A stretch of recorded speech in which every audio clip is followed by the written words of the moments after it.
Welcome back to the kitchen. You were here with Team M.A.D, Wrestling in the building with your man, Twitch for Life, MrBroadcast, art behind the camera, and a special guest tonight, Mr. Dominique McClellan. Ooh.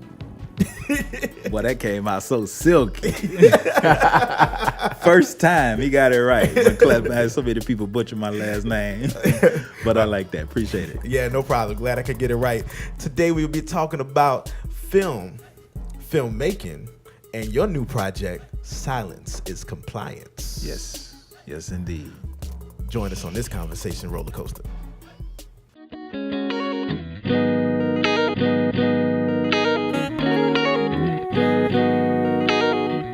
So, one thing I noticed on your Instagram, you had a couple clips that popped up. Let me see if I can get back to it.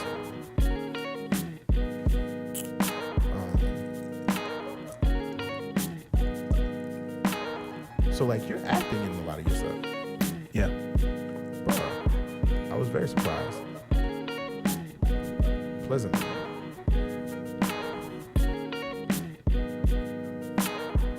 Yes, I'm theatrically trained. Where'd you go to school? Ole Miss. Okay. Yeah, they got the best theater program in the state of Mississippi. That's awesome. Okay. So you went there strictly for the acting side of things, and then you figured out the directing side of things. No, I actually went to be a filmmaker. Okay. But they didn't have a film program. So I studied mass communications. Gotcha. Print and broadcast journalism. Right. Okay. Just by happenstance, I had to take an elective, so I took a theater elective, theater history, and that teacher convinced me to go out and audition for this play because Ole Miss is a white school and they don't have a lot of black theater kids. Yeah. And the play was To Kill a Mockingbird, and Tom Robinson's a big burly guy. Right. So they didn't have nobody to fit that description. So she was like, "You should go and audition for this play." It's like, I've never acted before in my life. She was like, "Well, they'll take care of you. You fit the description though." So it was kind of like through fate I got into the program, and I just did really good. I excelled really, really fast, even though the people around me been acting since they were like 3, 4, and I'm just jumping into it. And then I was like 25 because I was in the military, went overseas and all that stuff, came back and went back to school. So it was definitely not planned. Yeah. But I'm very grateful for it. That's dope. But like when it's in you, it's in you. Yeah. It's when it's your gift, it's your gift and it's for you. So yeah, that's definitely true. Definitely true. I think you're sitting at a table with people that have had that happen at least once in their life where, with just different creative things. So that's dope that it just hits you like that. You know what I mean? And somebody really just pulled you into a passion. Right. Right. That's like the universe telling you, hold on, little brother. Right. But it's also important because it's like I never pursued that or thought about it because, being where I'm from, I'm from a small town country, all that stuff. Like being an actor was just something I never thought that I could do because I didn't have that around me. I didn't have anybody around me doing that. So never even thought about it. It was never a question in my mind. So it's funny you said that, like talking about your environment and like where you grew up, right? And I think there's a certain part of our country that doesn't necessarily understand that, yes, anybody can do anything, but when you're in an environment that only does certain things, the thought of I can do this never really happens. Right. It never enters your mind. Nobody's reaching in from the outside and going, hey, by the way, you can be a dentist. Right. Exactly. Exactly. And like, I wish more people understood like how much culture can affect the path of your life. Right. When you're surrounded by a culture of people who are doing everything all the time, right? And people that maybe are entrepreneurs, people that are owning businesses, buying and selling real estate, right? That stuff becomes part of what you think about, what you aim towards, and what you do. Right. But if you're in an environment where the only thing you see is bad things happening, whether it be gangs, violence, drugs, those, you only see certain pathways out of that, right? At the end of all the tunnels, though, of all of those cultures, money creates options, but it's how you obtain it that changes. Right. You know? And it's not just environmental, it's also exposure, because it wasn't just that I didn't see it in my immediate environment, my physical surroundings, but I didn't see it in what I saw on TV. Right. In the media. I didn't see a lot of, young black actors that looked like me. Right. So it's just kind of, it was just not something that I felt that was for me because I didn't see it, and then, growing up as an 80s baby and out in the country, we only had 4 channels, 2, 3, 6, and 9. So, ABC, NBC, PBS, and CBS. So they definitely didn't have that type of representation back then. Yeah. Because you didn't even have UPN, so you didn't even see the channel that had more black television on it. Exactly. Wow. And the ones that you get to see were so far and few between, but they were the older, more established, and more go-to characters. There was no room for new and bright young actors. You had the same guys playing the same roles, just in a different scenario. It's sad to say, but what I like to call it was the Sidney Poitier treatment. Yeah. Where it's I'm stuck in I'm rolling with Sidney. Right. I'm rolling with Morgan. I'm rolling with Denzel. Like those, and it took so much for other folks. They were literally deceptively typecast in B roles because they only want to stick with these A-list black actors for the lead roles. So you couldn't even break in as the next black lead actor because of other black lead actors. Right. So you're already stumped because you were black, but then you were stumped inside your own thing because these guys have set a pedestal and now it's not separate. It's kind of like the whole, in theory, it's the Michael Jordan, LeBron scenario. It's like you got these other guys and everybody, they're good, but they can't be great because they're so stuck on these other 3 guys. Right. Nobody's really looking at KD or Steph or or Chris Paul or whoever like that. It's you're here, but let's just talk about the top 3. And that's what, and that's the hard part. So when you get, talking about, you say 80s babies, just think back to I just had the name of the not Hill Street Blues. What was it? Hill Street Blues. Hill Street Blues, General Hospital. Yeah. You get Heat of the Night. Yeah, Heat of the Night. That's what I'm looking for. Think about it. You get that one good black actor, and that's what they stick with. They sit there, and then it just becomes that standard. But even Hill Street Blues, it was just Denzel. Yeah. He was the only, he was the only one. Yeah. It's, you see that happening so much though, where, what? Oh no, I'm sorry, I misspoke. Did I say General Hospital or the Hill Street Blues? Because he was in that hospital show. Denzel was. I'm not sure. Okay, all right. But Artemis Prime will pull the right thing for us on that one. But real quick, just add to that. Yeah. When you said hospital, you made me think about. I'm right home. I'm now getting my full Netflix repeat on of ER, and you got Eric LaSalle.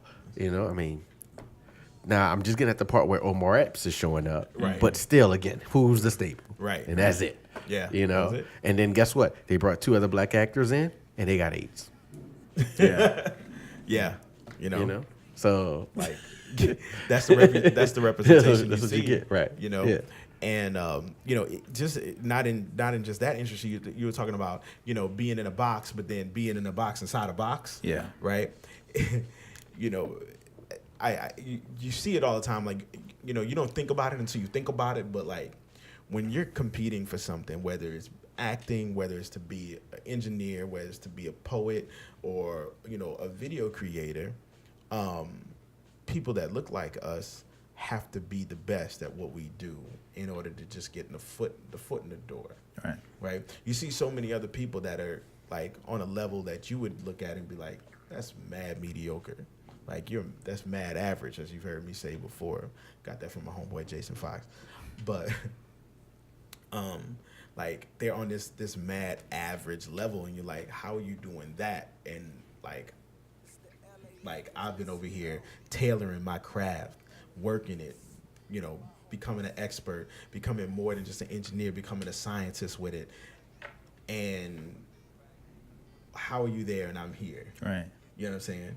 Like, and you start to ask, you know, okay, maybe I'm doing something wrong. Maybe it's the environment. Maybe it's, you know, and it just it's like the stigma. It's the reality of it that we really do have to be better, because the people that have the ability to make those decisions on whether or not we get played or we see the light of day or we make the money,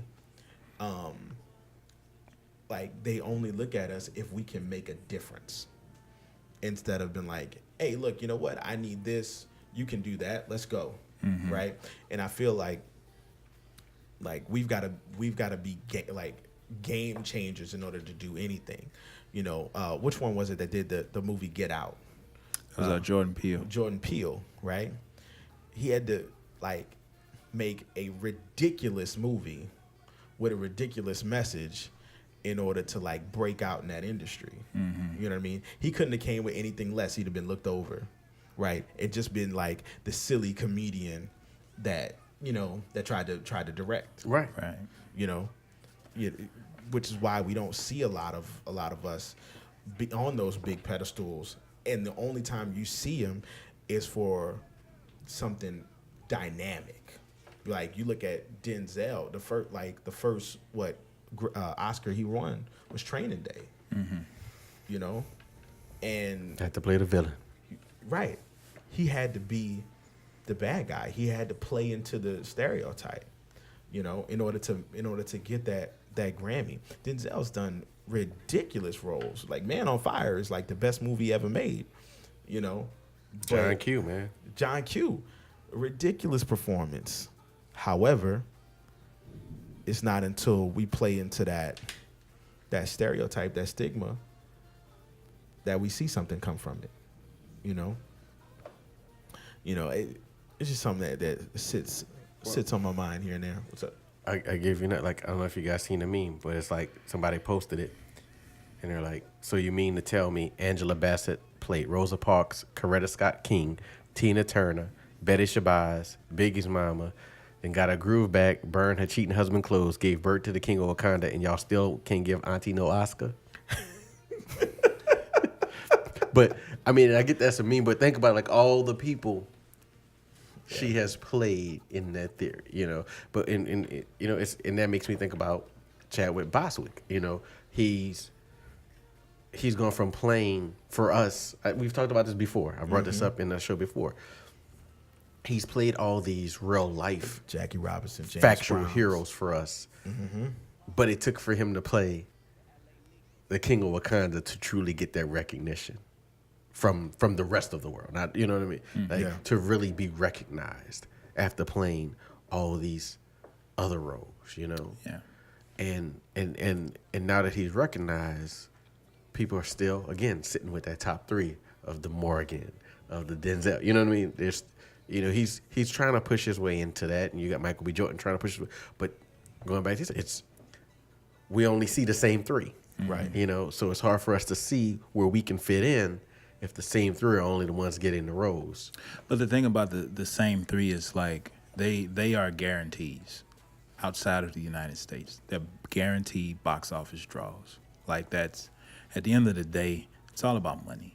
Right. You know, people make it about, you know, black or white or race. That has a lot to do with it, but at the end of the day, the only color that matters is green.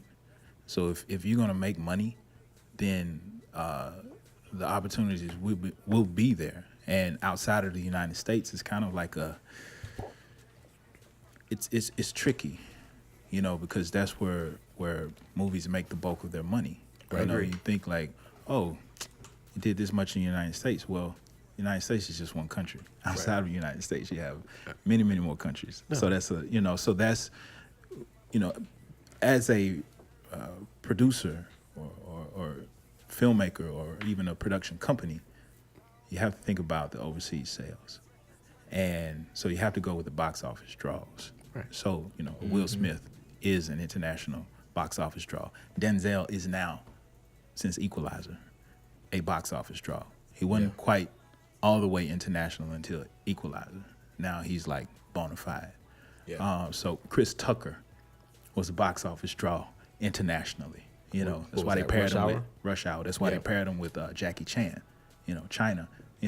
That's no. I'm with you. I totally agree with you saying, and that I guess that's the point I'm making is that other people need to be given that chance. That's the point I made with the Chadwick Bosworth is that Boseman. I'm sorry. What am I thinking of? I don't know. Why am I saying Bosworth? Where did I get that from? I don't know. Much apologies for that one.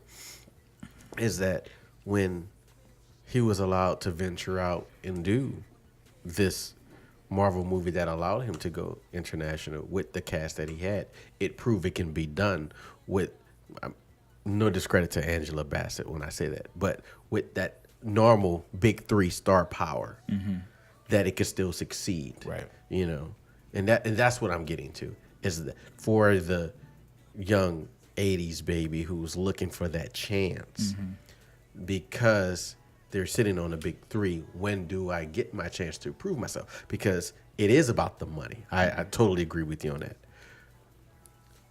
I have to get that chance to show I can get you that money too.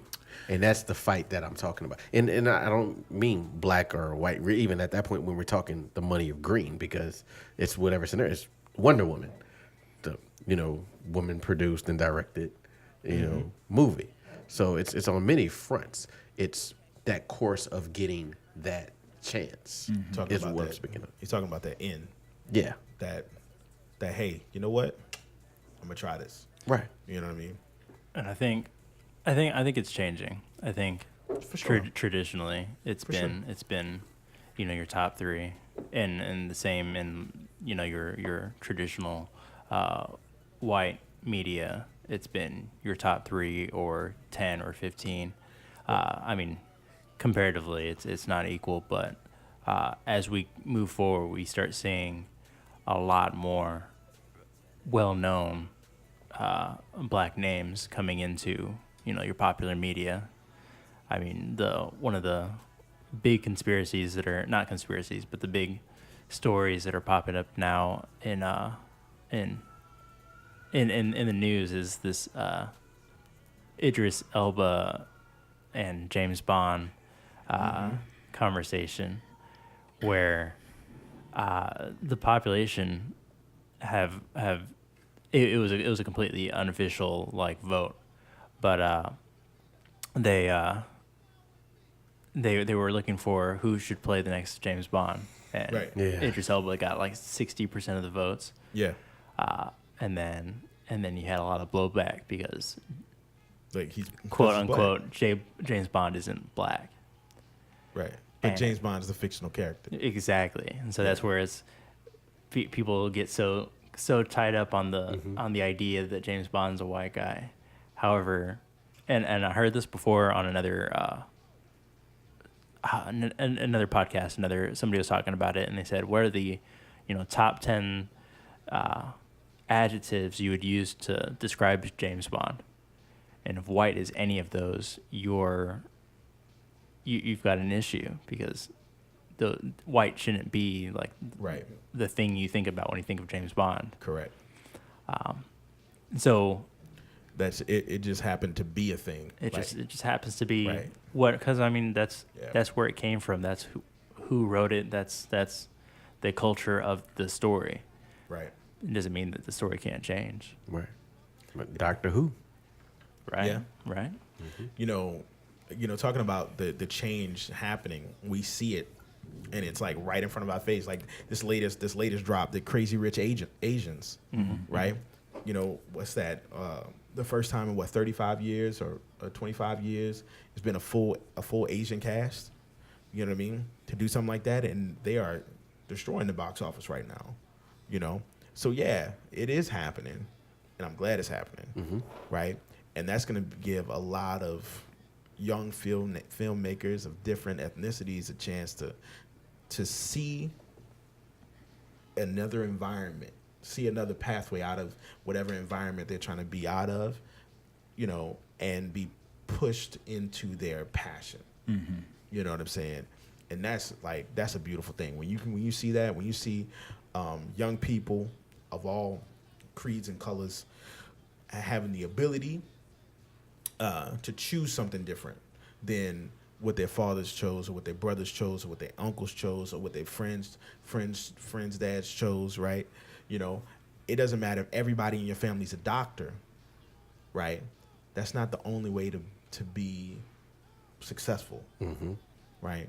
You might not even spell success the way they spell success. You know what I mean? Success to you might just be, you know, a 2-bedroom house and a couple dogs. Right. That might be your success, you know. But things like this allow people to see just a different way out, and it's so good. It's so good to see, and you know, it gives me hope. You know, as a young brother out here trying to make it. You know what I'm saying? Right. To see stuff like that. You know, and I'm listening to you making a lot of positive statements, and this is not even a but where I'm going. I'm going to go a little left on you, but it's not a but. It You makes me. left. We know that. It makes Normally me think. it's towards a butt. Pause. But it made me think about, man, because he'll tell you I'm a very historical person, and you made a comment about the 80s, so now my mind is stuck sitting in so many things dealing with the history 80s. lesson. Way back in 1888. You need, right. Funny story on that one. I ain't gonna go there. Uh-oh. But I met a man whose grandfather was born during the Civil War. Whole nother story. Anyway, yeah, true story. True story. All right. But it made me think, man, old-ass dude. filmmakers, and thinking back to the 80s, to when a young cat was like, you know what? I want to prove myself. I want to make this movie. I'm going to gather my 4 or 5 friends. I'm maxing out all my credit cards and, you know, 2 of my family's credit cards, and my friends are loaning me this money. And I've got, you know, this 2 weeks to shoot this movie, get it edited, and try to push it to this film festival to make it.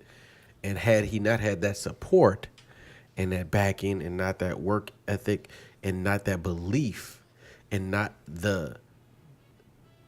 just the belief in himself, but the belief by the people assisting and backing him to realize he's trying to do something, this is his chance to push through that barrier, we wouldn't have Spike Lee right now because of She's Gotta Have It. The more you know. You get what I'm saying? I mean, literally, I don't know if you know any story about this, but dude, like, the only reason She's Gotta Have It exists because he was lucky enough to have friends to say, you know what, I believe in you, man. Max out my credit card. I believe in you. I'm going to take off from work and be there to help you film. Well, I believe in you. I'm going to work for this for free and get something on the back end. Right. Yeah. I mean, the same happened with X.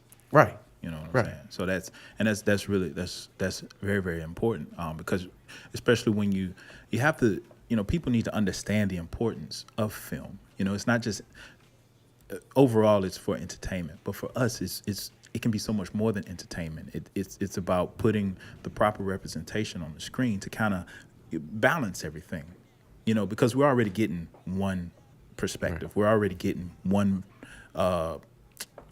group version of the African American. You know, we're getting the stereotypes. We're getting all that. We're getting the slave movies. We're getting the movies where we're, you know, thugs or rappers or, you know, things like that. All are true, which is great. You know, we're getting the negative stereotypes, but we need the balance, you know, and that's the beauty of filmmaking, entertainment just in general, but definitely filmmaking because you put a visual with these personalities and with these stories. So filmmaking in the African American community or people of color, you know, I just feel like it's so important, and it's so important to have that kind of support because, you know, we don't just have like parents where we can just say, hey, look, I want to make a movie.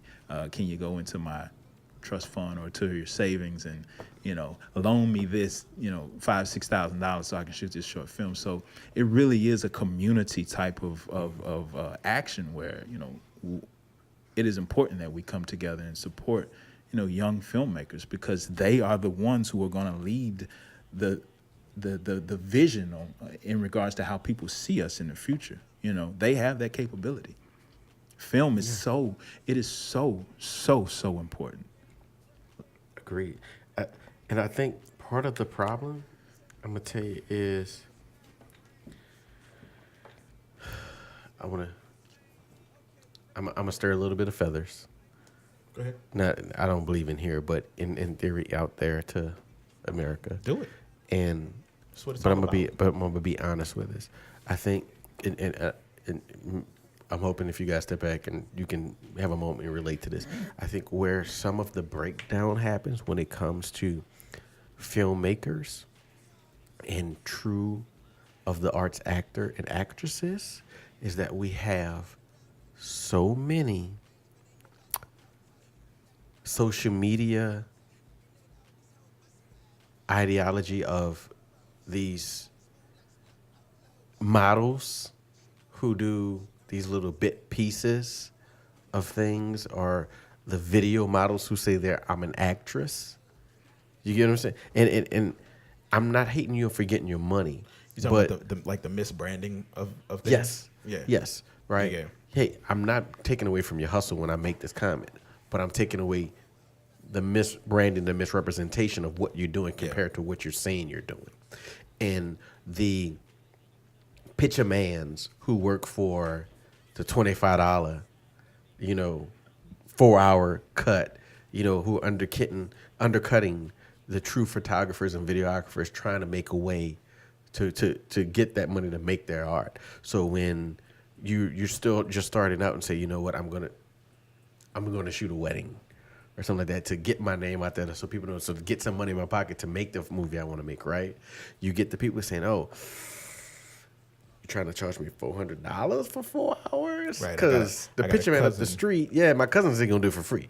Right. Oh, I want to be a model, but you want to charge me $200 for a photo shoot, but that's more a misunderstanding of economics, and than a social media issue. Well, but I'm saying it's all added into it, because when you get somebody who's saying, yeah, I'm trying to do this and this, and I want to post all this stuff and all this, and then they come to you, or they come to art and going, oh, I need you to make me this things because I want to be this model, but you don't really want to put in the work to understand what it is to be the model. Actually, like, you really need to get professional headshots. Like, you need to take it seriously. It's like, oh, I could just get my damn iPhone and go snip, snip, snip. Why do I need to pay? You see what I'm saying? So it is extremely prevalent in the social media world. You get what I'm saying, Art? Yeah. But here's the thing: the pushback to that is the industries are evolving to where the manufacturers of products are pushing past professionals and putting professional level equipment in the hands of the regular consumer. Yeah, they're making skills redundant. Yeah, extra right. time and experience isn't necessary because you got the new iPhone. Right, you don't need to know what millimeter camera you need to take a portrait. You got portrait mode on an iPhone 10, right? You don't need to spend $800 on that camera. You already spend $1,000 in your phone and it can do it. Agreed. Yeah. The issue I'm saying is that person who has that $1,000 camera does not have that professional eye to understand what it takes to make the portrait they're looking for. So that's what I'm talking about. So what that means, and this is part of the concept I've been learning, that person needs to become a better marketer. Right? Which person? The person with the $1,000 camera and the professional eye. They need to become a better marketer of themselves. They need to learn the marketing and the branding from the person that's the picture man, right? Because that person obviously understands social media better than them. No, the picture man is doing it because that's the cousin. That's the point I'm making.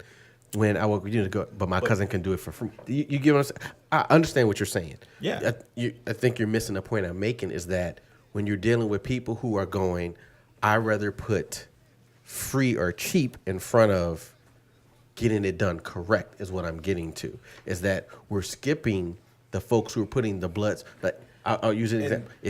I'd rather get the Fruity Loops guy who's going to charge me $20 for this than to sit in the studio with you to get it done correctly, because I don't want to pay even though you're the one with the skills. Right.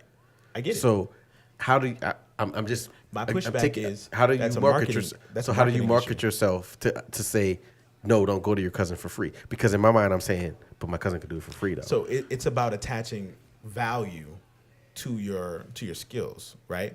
And it's about asserting that value onto the project that they're doing, right? That's part of being a salesman. You know that. I know that, right? No, I I'm know, but but- asking for America. Right. I'm asking for America. So you can attach value to your work, and then money is not an object if the outcome is to have a quality product, or the goal is to have a quality product, right? And so that's just a marketing issue, I would say, in that regard, because we're not going to change the cousin. The cousin has always been there, right? Since cameras were a thing, Right. there was always a cousin that had a camera and was willing to make $20 versus the professional, right? We just see it more sophisticated now, and their work is better. You know what I mean?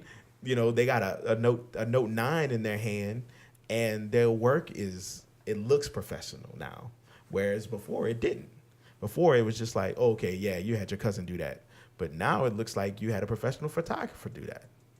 You know, and so we just have to be more vigilant and understand that the industries are ever evolving, and we have to ever evolve as well. Yeah. I think the professionals who've got the experience cannot rest on their laurels. They need to continuously improve, continuously upgrade their own abilities and what they can come up with. Because if a phone is going to let you create a 1080p masterpiece, then you've got to be able to create a 4K masterpiece. And if the phone is able to create a 4K masterpiece, you've got to be able to create that 5K masterpiece or that VR masterpiece. You've always got to be a step ahead of what the common, the layman.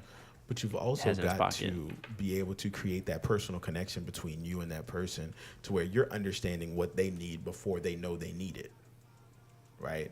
And that's just being a master of your craft. That's the difference between the masters and the amateurs, is the connection they have with their clients, right? It's similar to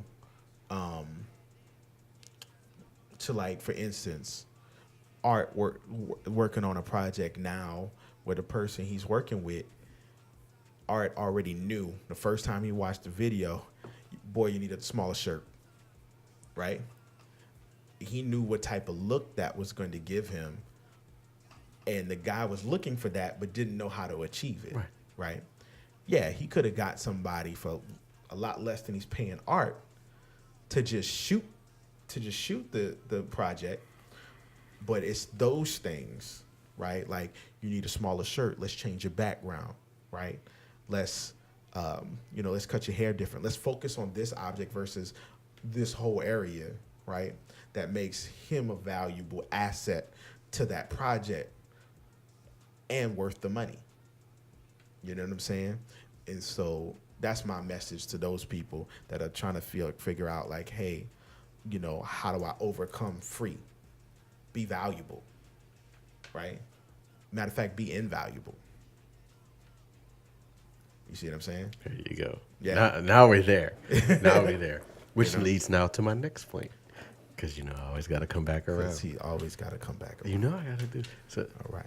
It's like talking to a seesaw.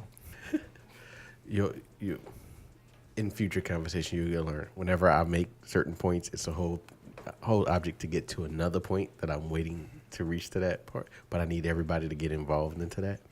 So my question that he just reached is about not only being valuable, but being invaluable, and finding that inner worth, not only in yourself, but the representation of yourself to others, to see that value within you and what that value brings to them as a director and a producer and an actor. How do you see for up and coming people, male, female, black, white, Asian, whatever they want to be, is to find that new sense of inner self-worth and validity to push through the clouds that exist now because of all these social media stars who are, I feel, more in the moment than for the legacy run?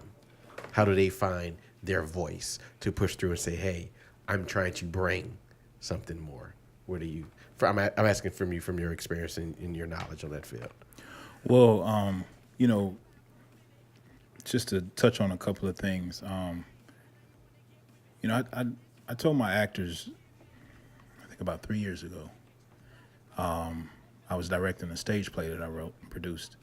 And, you know, they was really hungry to break in. And I told them, I'm like, look,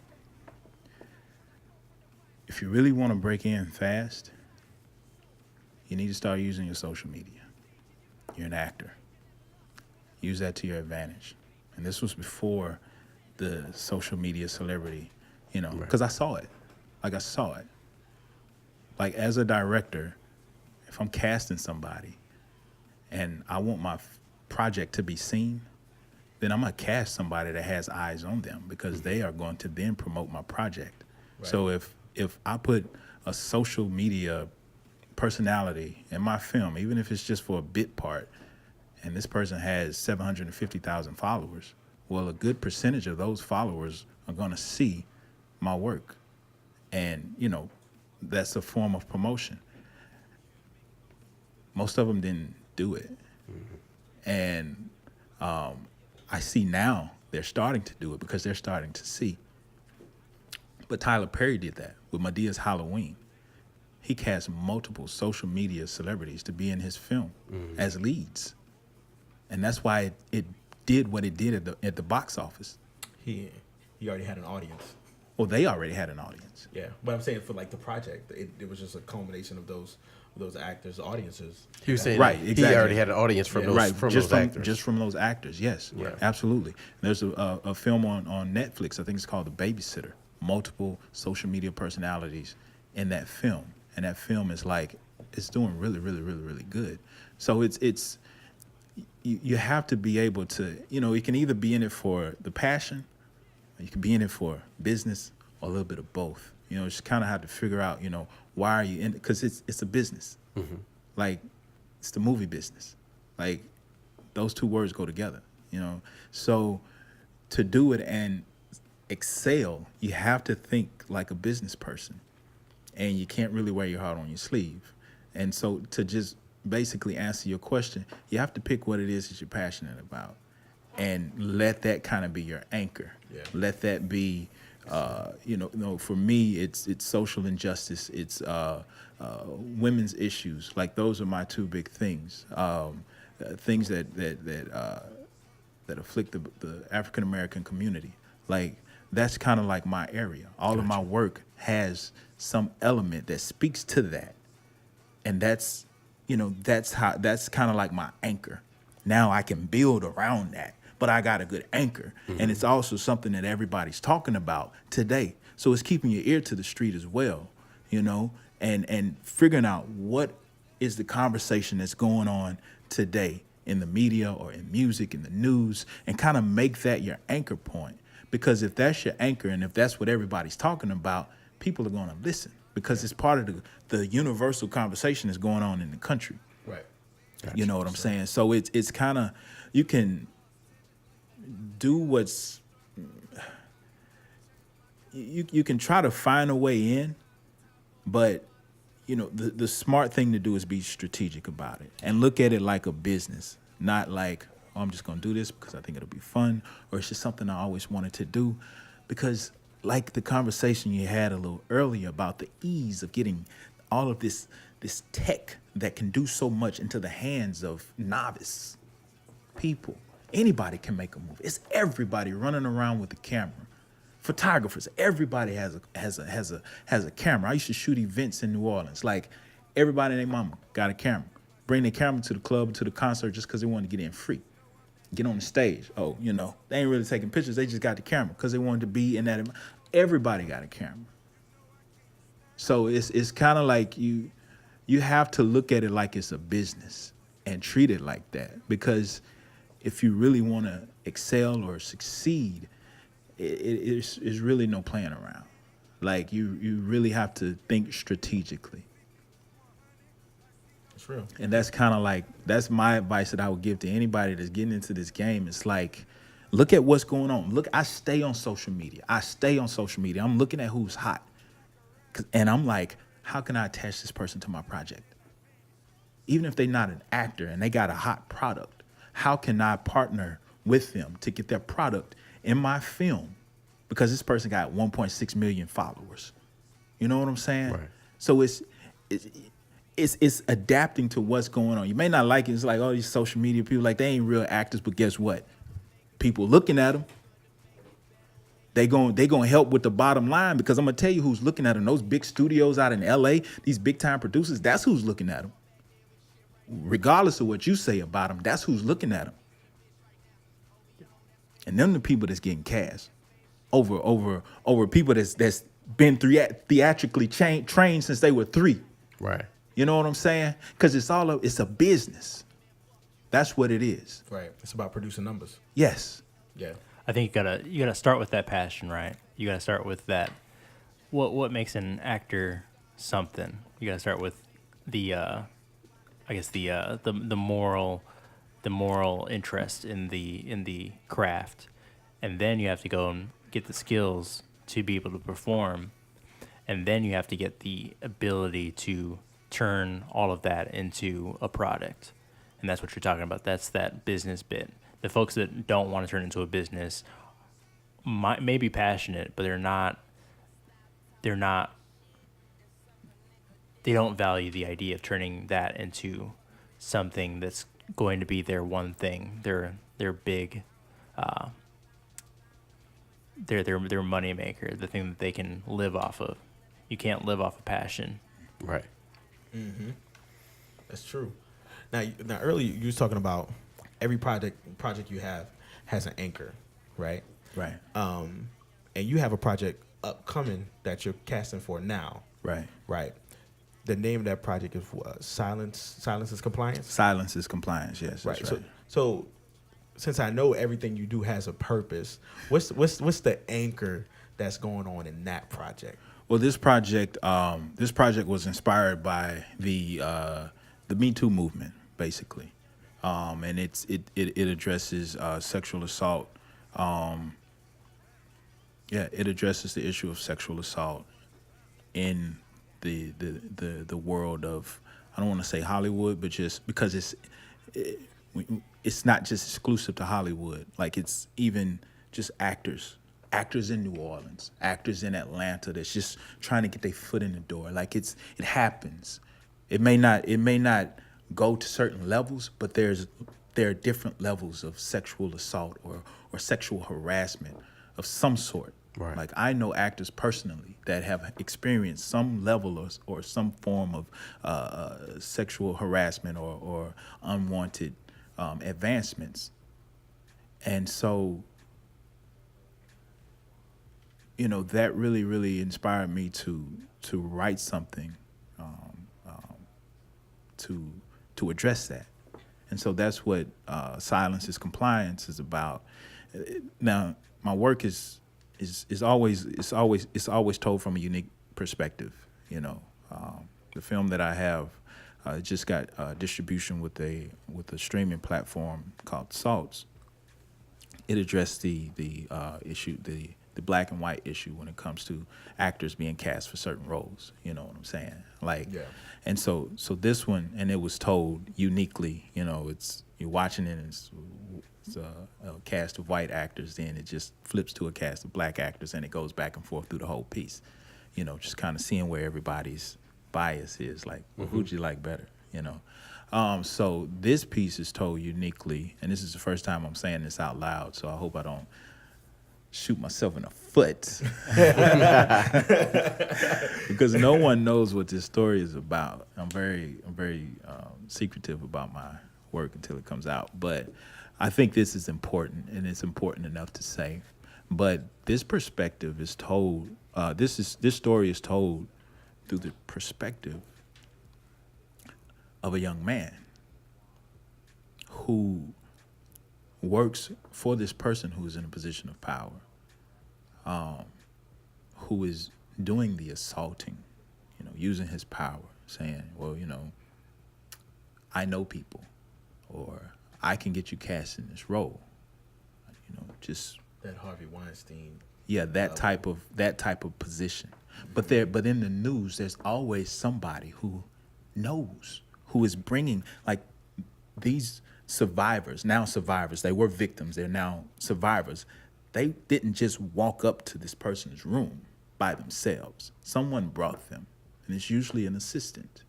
So this assistant has witnessed this, either specifically witnessed it, like seen it with their own two eyes, or they know. Over and over again. Over and over. And that's the one person that we rarely, if ever, heard from during this whole conversation. Rarely heard from that person. And so that's what interests me the most. We've heard from the predator, and we've heard from the victims who are now labeled as called survivors. We've heard from them, but we never heard from that person that's in the middle. And that's what intrigued me the most. And that's the point of view that I wrote this piece from. Right. And which is why I call it Silence is Compliance, because that person, even though they didn't do anything, they were still complicit because they didn't say anything. Right.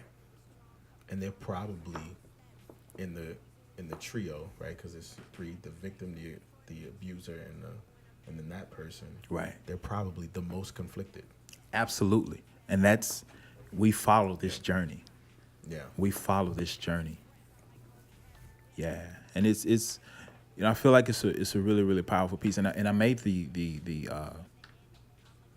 I made the person a guy, a male, because I also wanted to open the conversation with us guys. Yeah.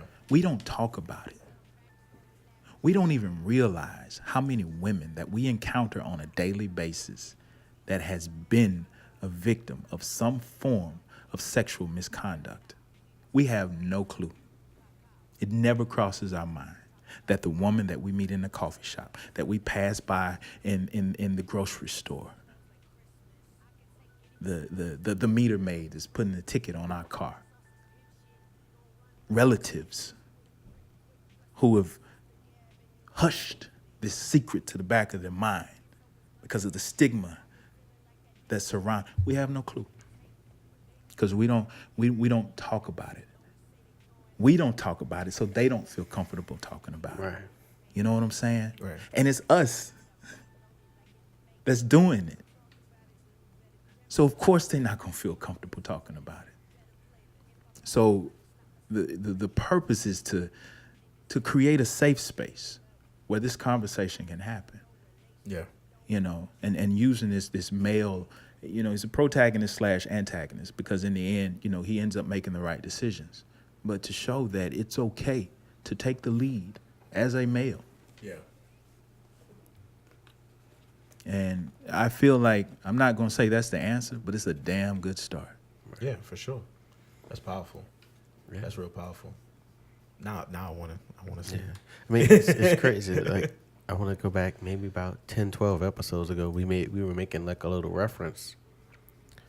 And I don't know if you remember. Like, I mean, it was a quick little reference in the beginning, right before we were kind of really getting started that conversation. Mm-hmm.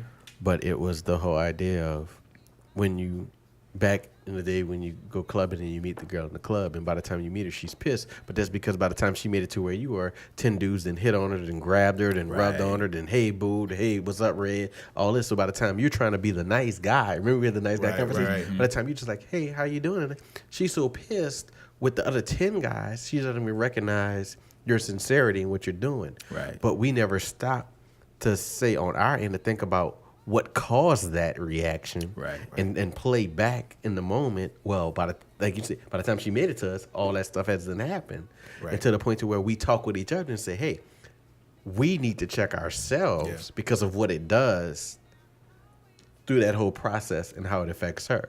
Right. You know? Yeah, it's the idea. I think every portion of culture has that one thing that they normalize that shouldn't be normalized. You know what I mean? In that community, it's that with women, it's the sexual harassment, like you were talking about. You know what I mean? That misconduct. That if I encounter a powerful man, I might have to, or he might say something, and you just got to tuck it away and let it be okay. Like, that shouldn't be normalized. Right. That, same thing with, when you talk about the black community as a whole, men and women alike. You know what I mean? You get stopped by the police, and you're like, put my hands up here, make sure I'm not pulling out no weapon. Like, that stuff shouldn't be normalized. That you fear for your life in that type of situation. You know what I mean? And I'm gonna slap it. Slap it bothered me for weeks. But every culture has that. And we got to do our due diligence to stop in that moment and be like, this isn't okay. And I feel like it's real powerful that you thought about that, right? Because until you said that, like, that never dawned on me, that somebody could be in the middle there. In my mind, it was just the person doing the abusing and the victim. Right. And there's a third set of eyes. Right. And now thinking about it, it's like, dang, it's like that in every situation. There's always a third set of eyes. There's also somebody there to witness, somebody there to tell the story, because that's how we hear about it. Exactly. Exactly. And I do want to just, go on record as saying, especially in this environment, it's not just exclusive to women. There are also men who experience this same type of trauma. Right. Yeah. And so that too is something that this person goes through. Right. He has to confront a young man who, has fallen victim. Right. And that's a different level of complexity.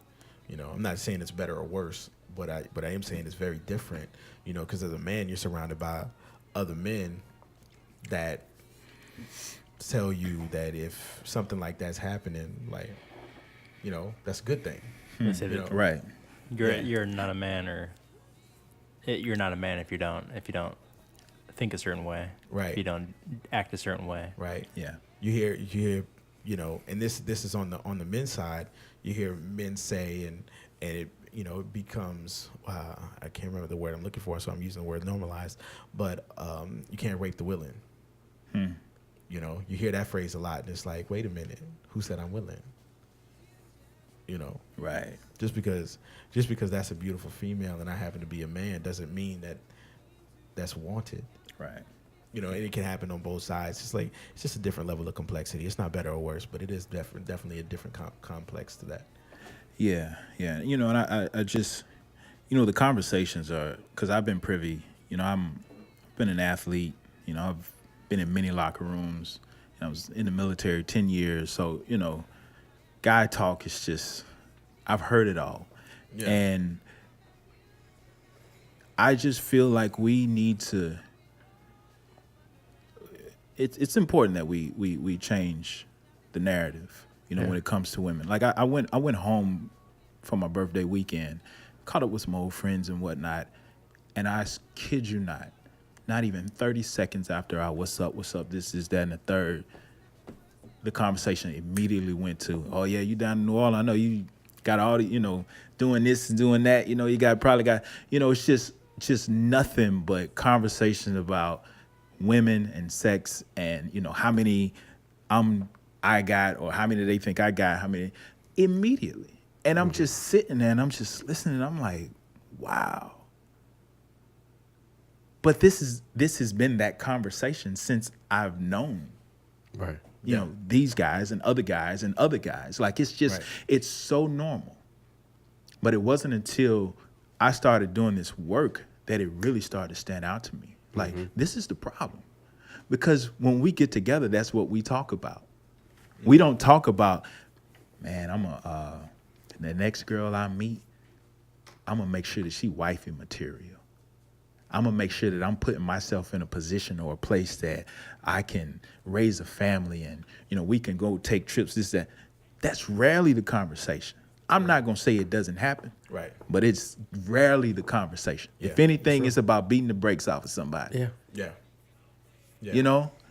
And it's just, when that's all it is, and then you have someone like Trump saying it it's exposed, and it's still, I'm not going to say okay, but where are the repercussions? It's normalized. Right. It's that normal that the sitting president could have said something like that. It'd be proven, and he's still the sitting president. Mm-hmm. Right. So Where's the moral responsibility? who holds who accountable? Right. It's us. We need to take that. We need to step into that role of taking people accountable, and those people that we need to take that we need to make accountable are our own selves. Yeah. We need to start with our own conversations. And then you call the people around you out Exactly. when it happens. Mm-hmm. Like, nah, brother, it's not okay. Exactly. You know? And make it spread like a disease. Yeah. You know, that's one thing I got to give, you know, and this is the first time I say this on camera. That's one thing I got to give to Artemis Prime. Like, when he showed up in the group and, you know, I have my past, you got yours. You know, I would always post this hashtag do better, right? And I would just post it all the time, talking about that to cause myself to think about, you know, moving to a higher level when it came to my finances, when it came to my spiritual connections, all of those things, right? But he brought it to a different level. He was like, in the midst of conversations that would be like what you're talking about, he was like, nah, we're doing better. You know what I'm saying? Right. Like, nah, we're doing better. Right? And then that became the topic of conversation. Right? Those snippets of conversation help to push you to a better level. Yeah. They help to push me to a better level. Right? They help to slow down and cause me to think about what I'm really saying, what I'm really doing, what I'm really responsible for. You know? And it's a repetition thing. It doesn't just happen one time, it happens every time. Well, yeah, that's why I try to bring it up as often as possible. As soon as I hear something, I'm like, yo, let's do better. Partially because I just enjoy the company of people who can respect one another in that lifted way, but also to hold myself accountable, because I know I have on occasion fallen into that same type of conversation, that same type of rhetoric. And if I can hold you accountable, then that incentivizes you to hold me accountable for when I fall, when I make those same mistakes. Yeah, and it's not easy, you know, because you're surrounded by that all the time, you know, because not everybody is thinking like you're thinking, right?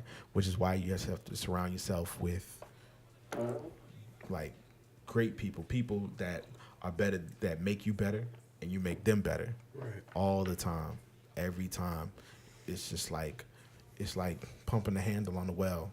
You just gotta keep doing it and keep doing it, keep doing it. Like you said, it starts with us being responsible. And you know, I heard I was reading a book called The 7 Habits of Highly Effective People by Stephen Covey, right? And he broke down the word responsible. There's two different root words, response and able, right? We have the ability to respond in any way we want to any type of situation. That's the only thing we have control over, right?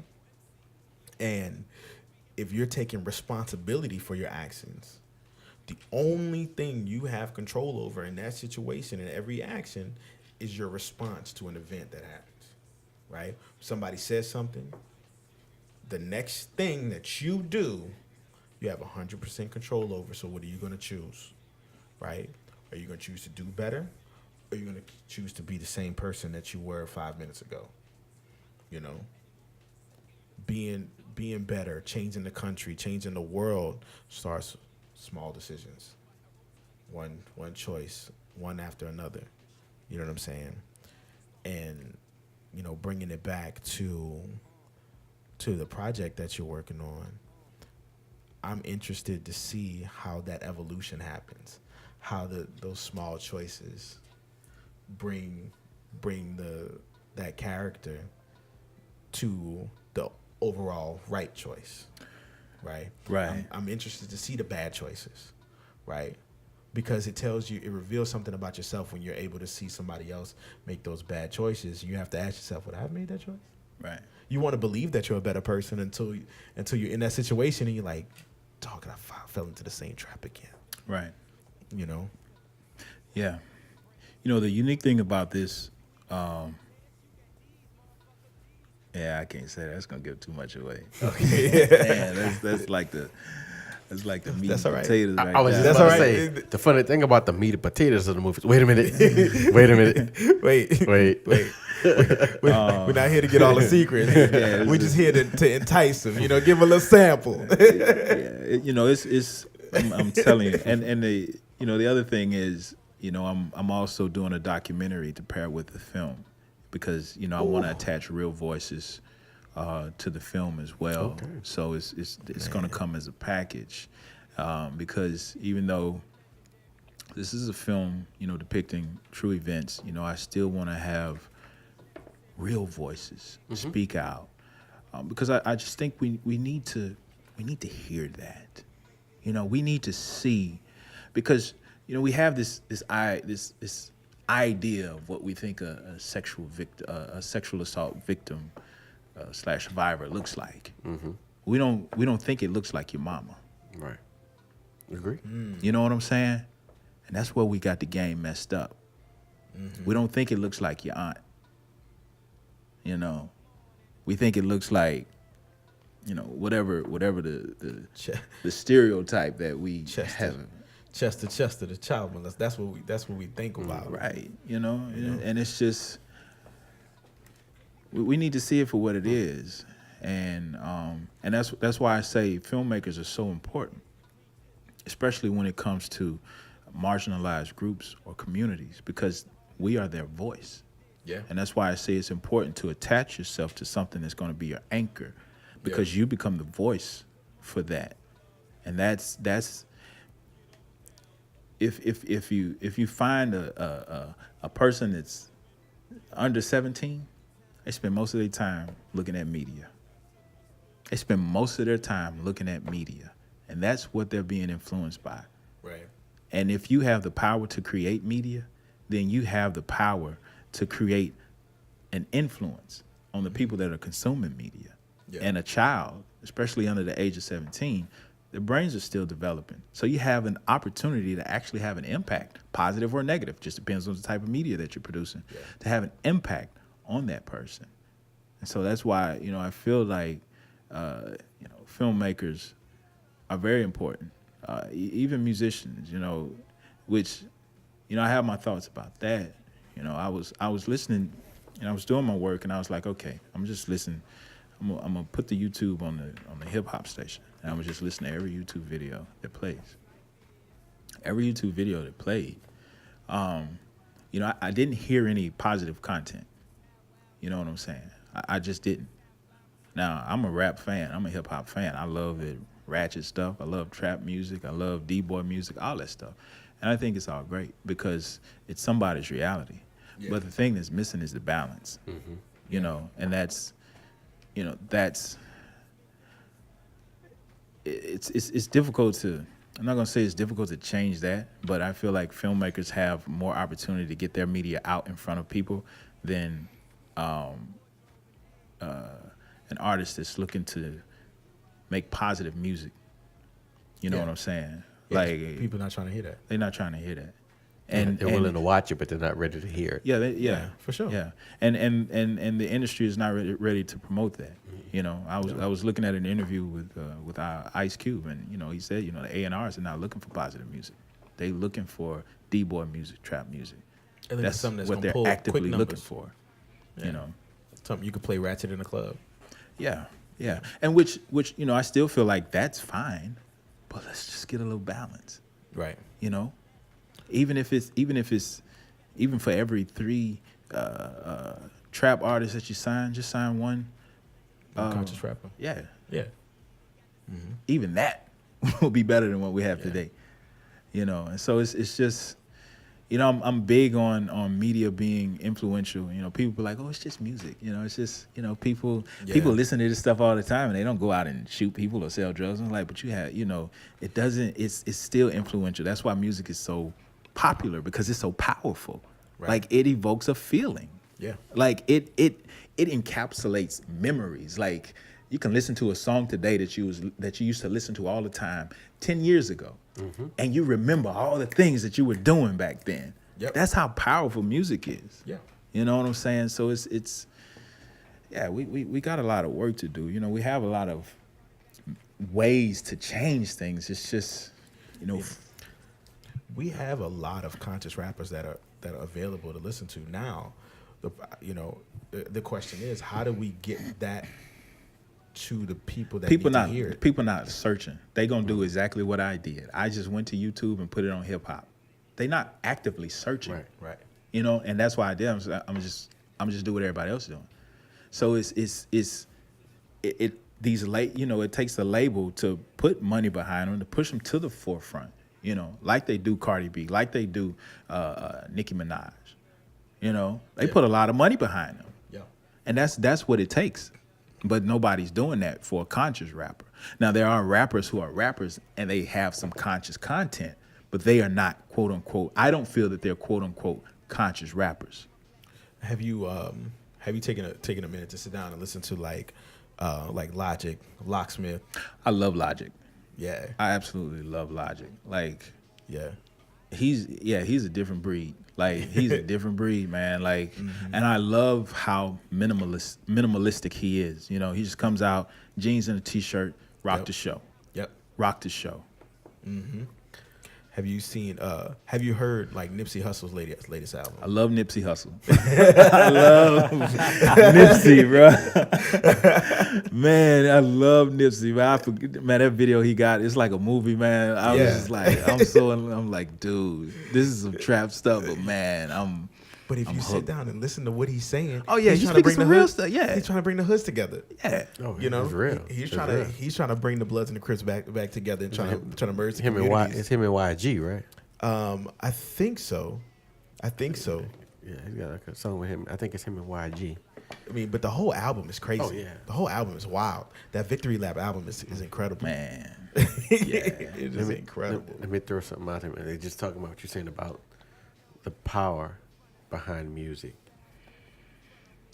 And I mean, this is from last year, but it's from last year, but won't exist for almost 100 years.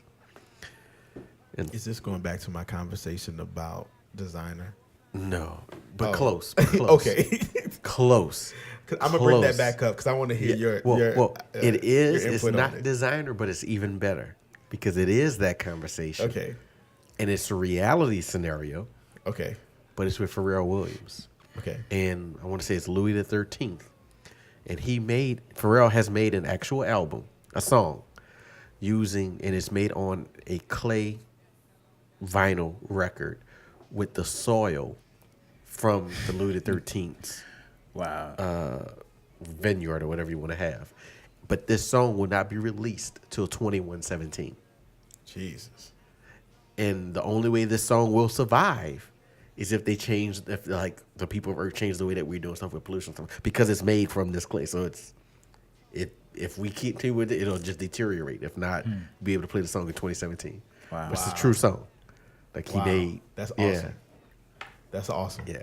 That's awesome. Like, what does that say? And I'm gonna tell you how I got there. So, you know, like I think I live in a movie in my head. Don't steal my Everything is designer thunder, slides. 'cause I won't. I'm gonna come right back to it. All But right, cool. I promise I'll bring you right back. All right. I will bring you I right know you back will. to it. I know.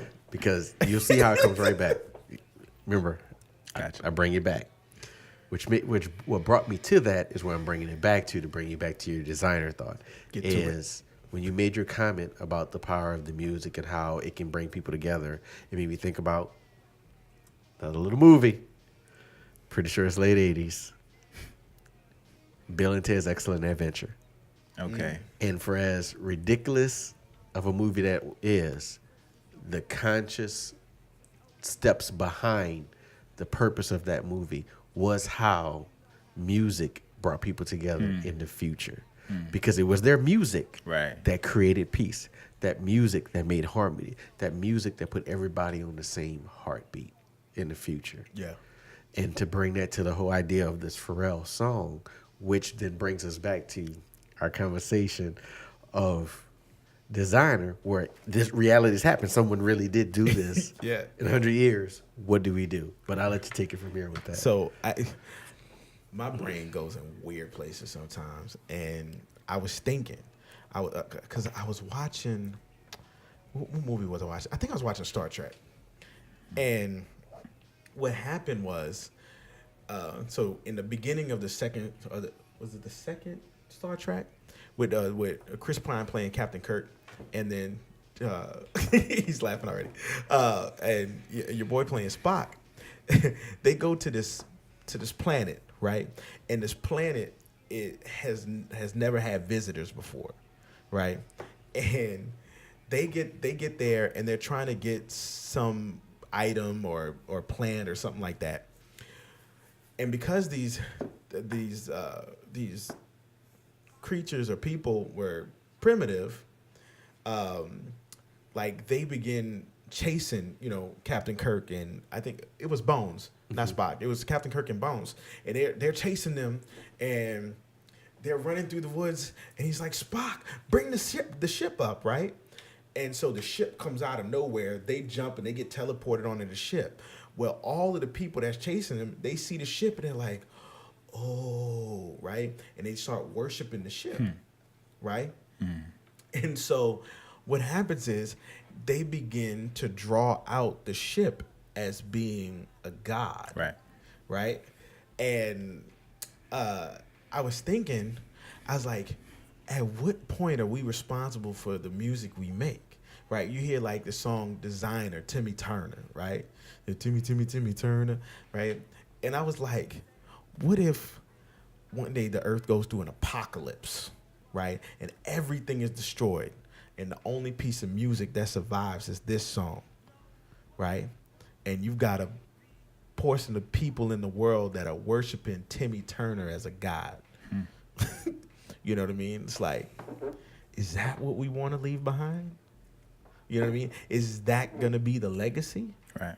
You know what I mean? Because like everything that you make, everything that you do, think about it, it could be the last of its kind.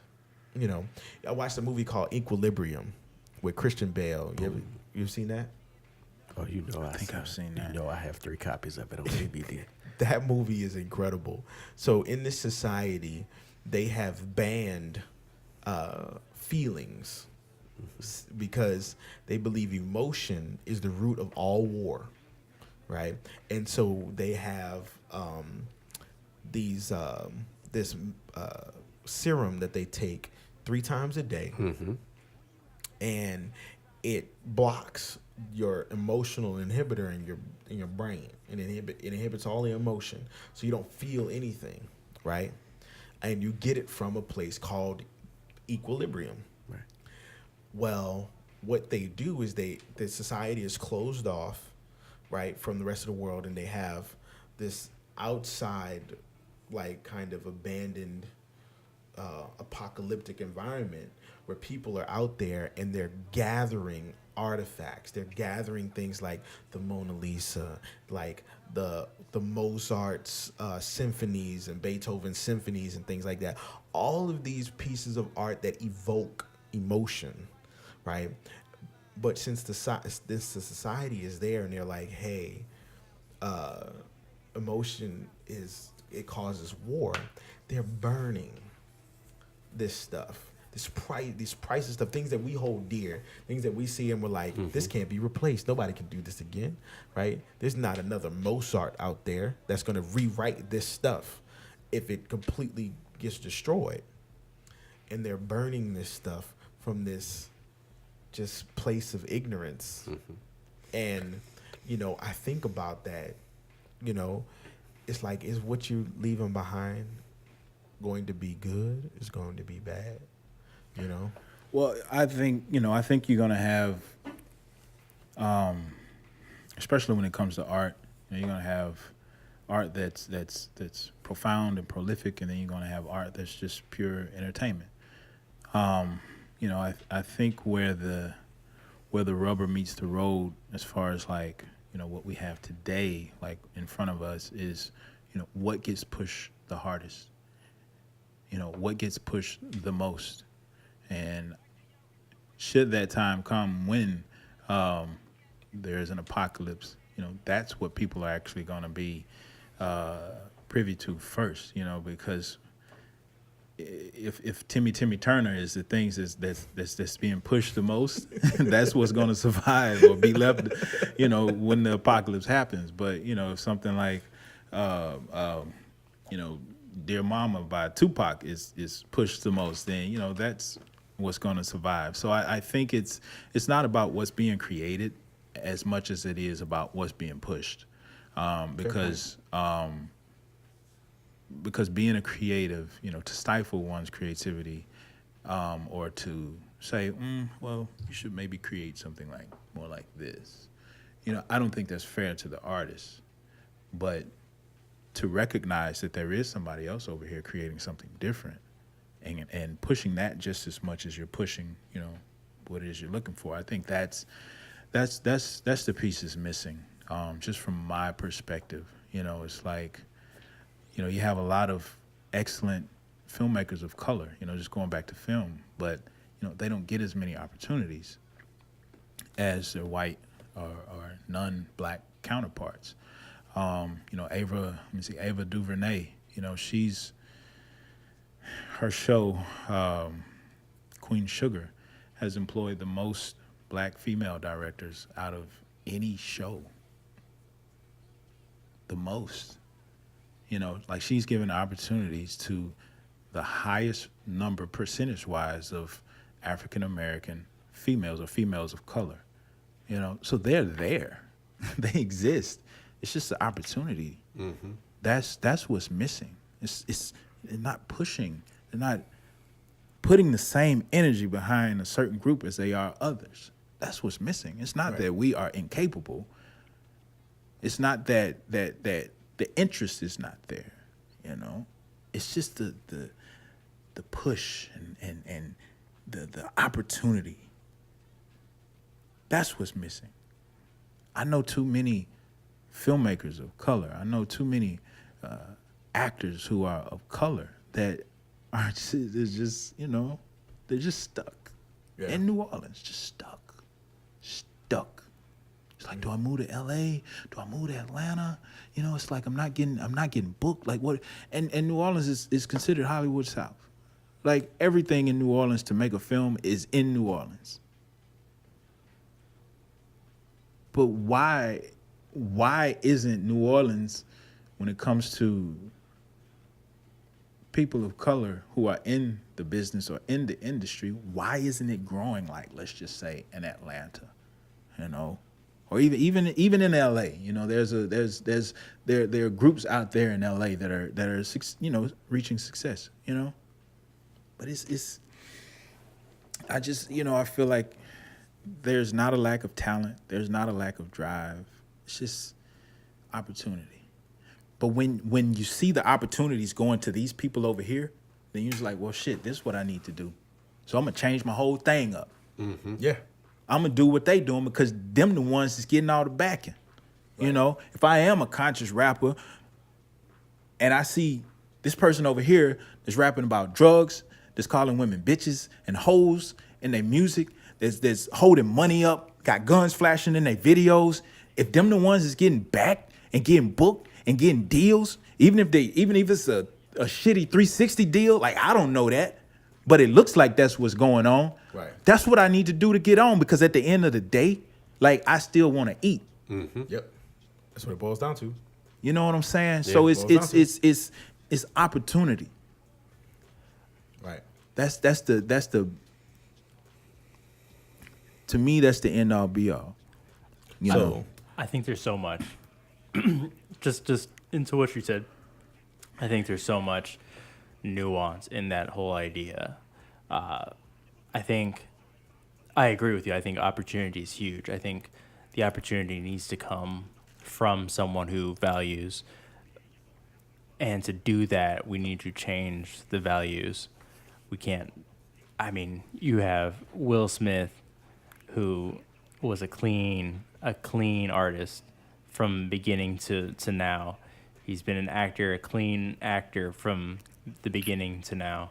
I think once we start to place more value in the type of music that has a positive message over the type of music that you can shake your ass to at the club, that's where it starts. But on top of that,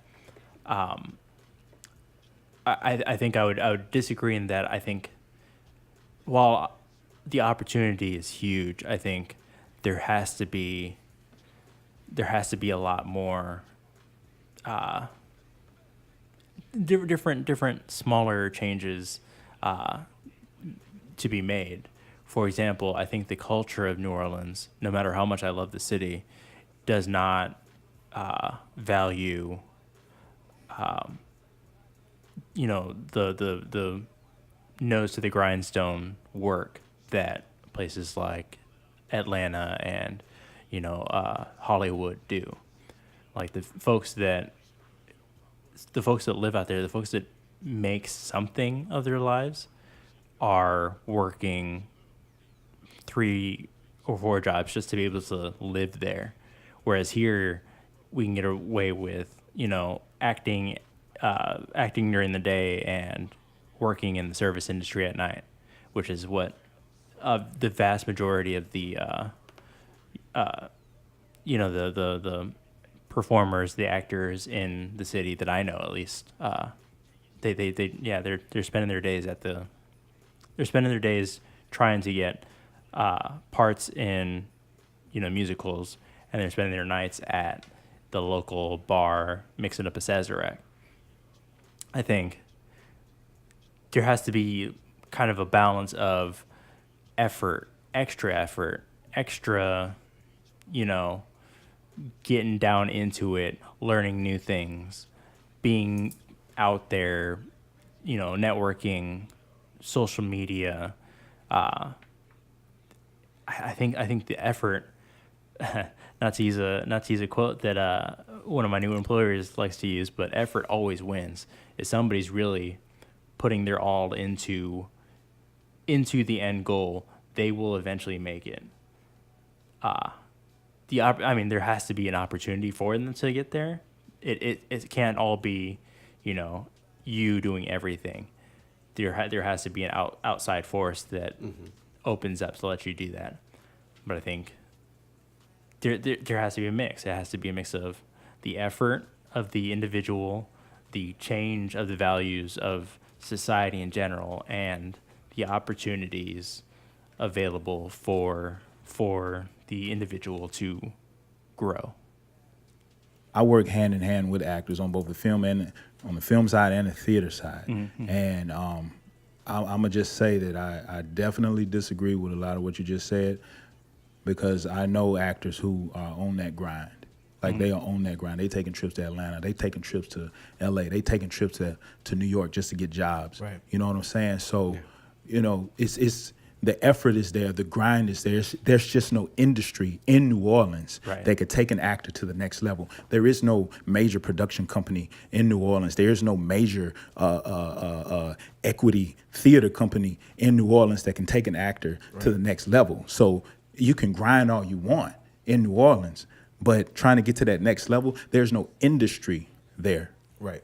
That's infrastructure. That's what I was. That's what I was saying. And that's not on the fault of the performer or the actor. No. That's my point. Wasn't that that any, like, all the weight goes onto the actor, the performer. That was not my point. My point was that, I mean, like you said, the folks that are taking the trips out to Atlanta and taking the trips out to California, they are putting in the work. They are doing what they need to do, and that's the to point. Get there. The point he's making is, like, they're doing that and they're still not seeing anything come from it. Of course. Well, that's what I'm saying. Like, it's not just one or two of those things. It's all three of the things. The opportunities have to be there, but we also have to change the values. That's also a huge part. We don't value, we don't value the talent like we should here. Well, that's the thing. If they're going out to Atlanta and LA and Philly and New York, wherever, and they're still not getting work, it's like the value isn't anywhere, and you have to kind of turn turn the conversation around, it's like, is it that they don't value that stuff? Because you see that stuff pop up with different cultures. Is it that they don't value that stuff, or did they not value the people?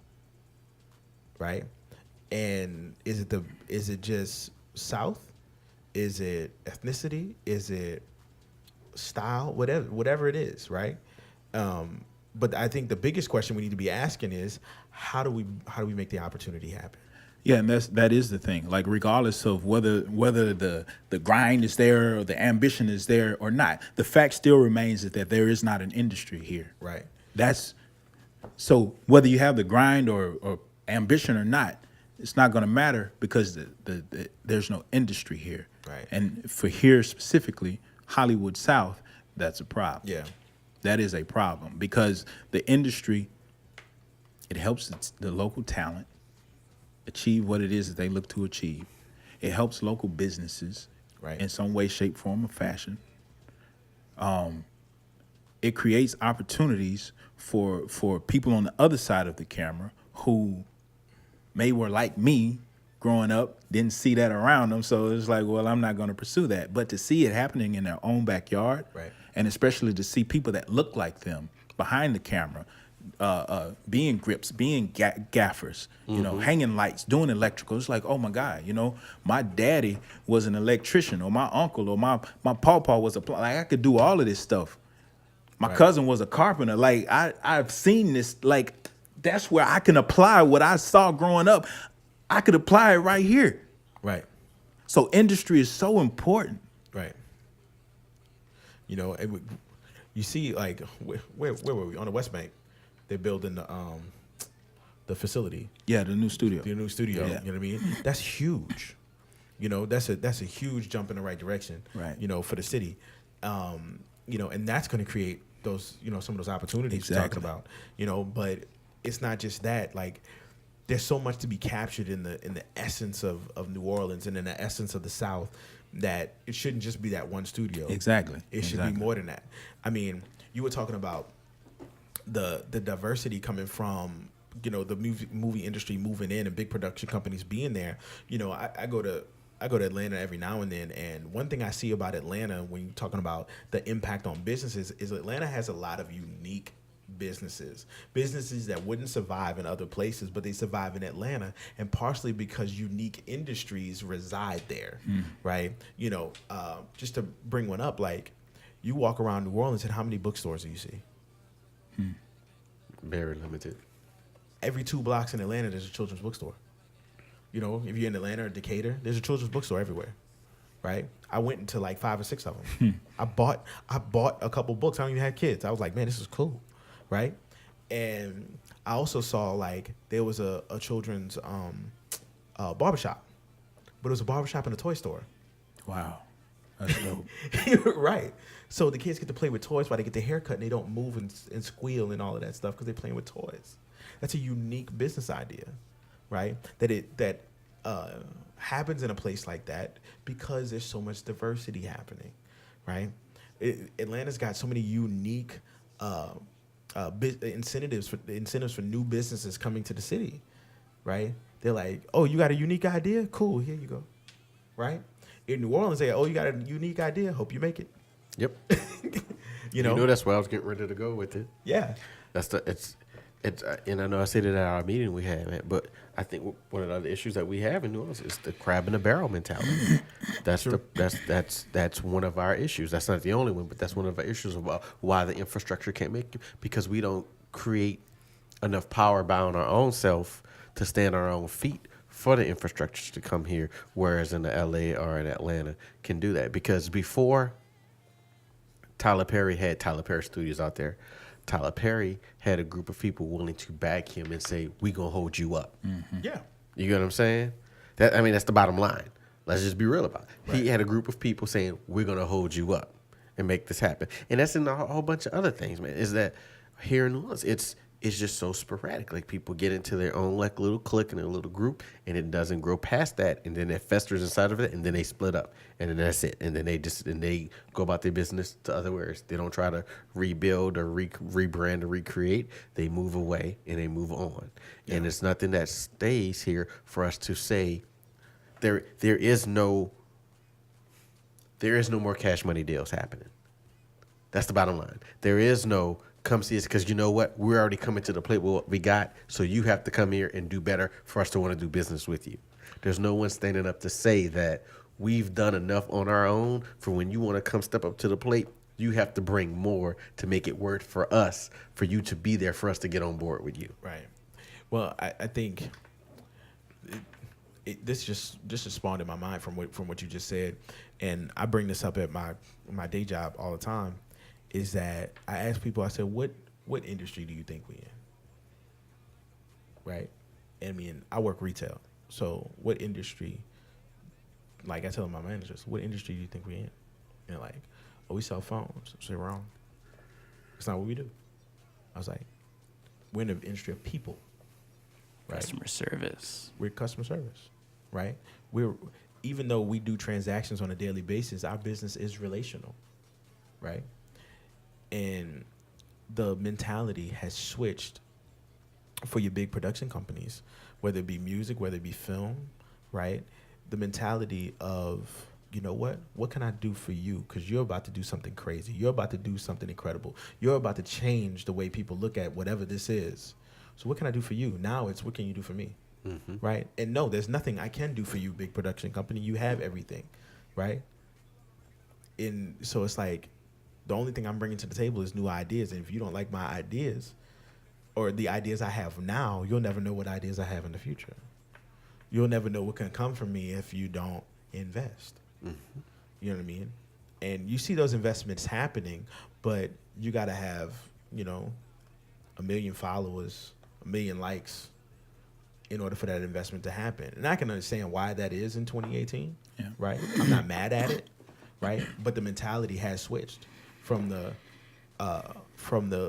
let us invest and help this unit of group of people grow versus y'all grow, and then once you get to this level, we'll think about investing. You know what I'm saying? It's just things have just kind of flipped around a little bit, and it's like, the question I ask is, does it need to be fixed, or is that something that needs to be adapted to? I think that, I definitely think that there's enough room for both to exist, because everybody, there are a lot of people that need a hand. There are a lot of people, and it's usually the people that need a hand that have the most unique ideas or some of the best stories, because they're getting it out the mud. They're getting it out the mud, like they down in the trenches. Those are usually, they battle tested. And that's the type of person that you want to get behind and that you want to help ensure your bottom line, because they've been at the bottom. Like they at the bottom, so they know what it's like to be there. Excuse me. So, but I do think that there's room for both to coexist, because, and you definitely want those people who may have, had a head start or a jump start and, just out the gate, just took off running and whatnot. And it's that type of diversity I feel like is fair, So yeah. I see that. Man, we talked about a whole lot of stuff today.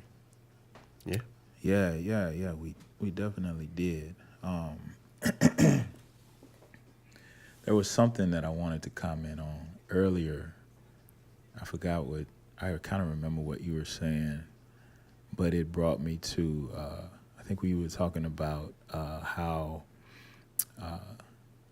like the picture man is devaluing the professional photographer, and then you were talking about, well, you got to adapt.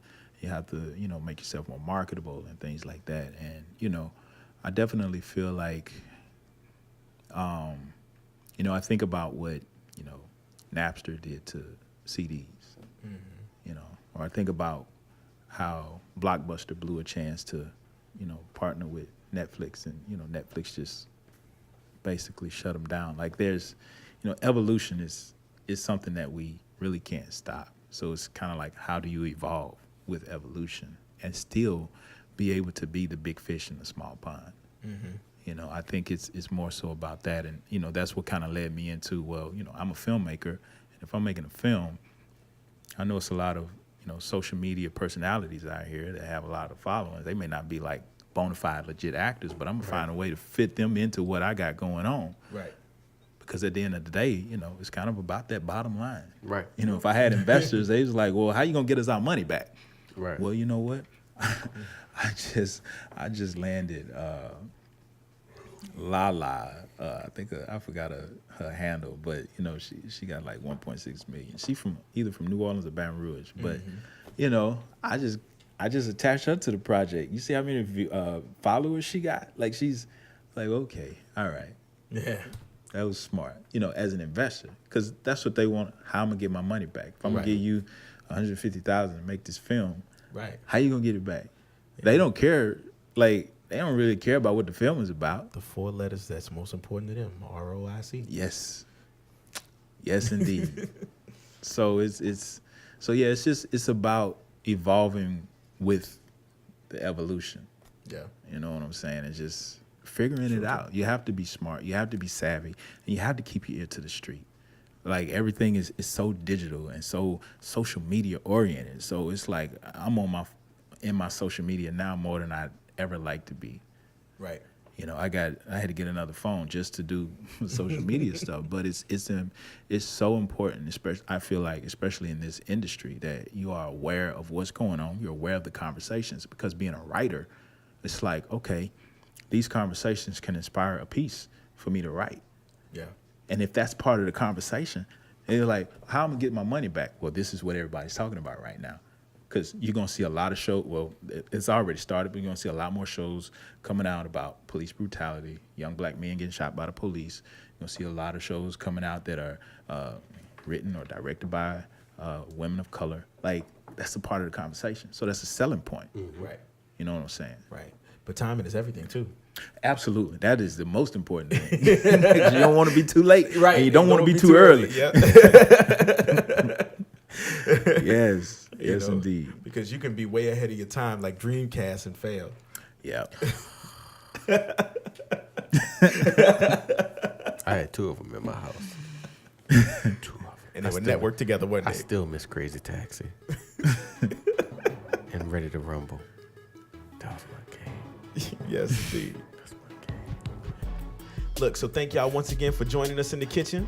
It's been a pleasure to talk with y'all and to talk with my man Dominique here. Look, like always, when y'all done, go ahead and hit that like button, right? Then afterwards, go ahead and hit that subscribe button, right? And then what I want you to do is go over to my man Dominique's page, hit his likes button and this follows button, right? On all of his pages as well. Look, it's been a pleasure talking with y'all. We out.